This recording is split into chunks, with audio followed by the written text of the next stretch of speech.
Hey, it's Mr. Peace. Just got done sharing my heart here at Key Academy, where knowledge enlightens you, the acronym for Key, and I'm in San Leandro, California. I got to talk to the pre-K all the way through the 8th graders this morning, share my heart with them, and the main message was an anti-bullying theme, but the focus really tied into looking at someone's heart before anything else first, right? And our heart being as big as our fist, if we're able to let love, peace, and kindness fully enter, we can turn that into this.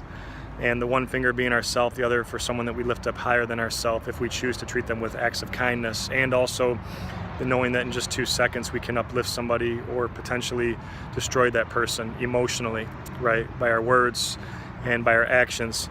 So it's up to us to choose kindness because this world needs it. And even more than that, see people, like my shirt says, for one race human, we see everybody as human beings before anything else as well, and that we also know our worth.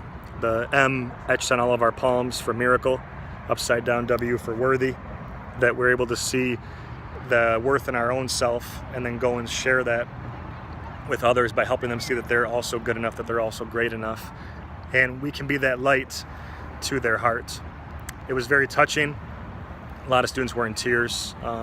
I cried a couple times too, but tears are strength, the sweat of our strength, the start of healing and feeling again. And to know that in under an hour, someone like myself, can have that type of impact on these students, on these teachers, that now we know that we've been given a gift and we can go give that same gift to other people by showing them the same love and kindness that was shown to us, right?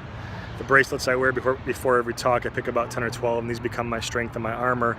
And they're all from students that said, "Thanks for coming today, Mr. Peace. Thanks for touching my heart." I got quite a few more today from the students here.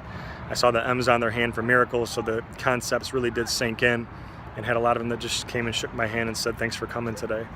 So I love coming to California, obviously the warm weather, but the beautiful people here too. You guys touch my heart. Keep shining your light. You guys are beautiful. Never forget that. Until next time, much love, peace.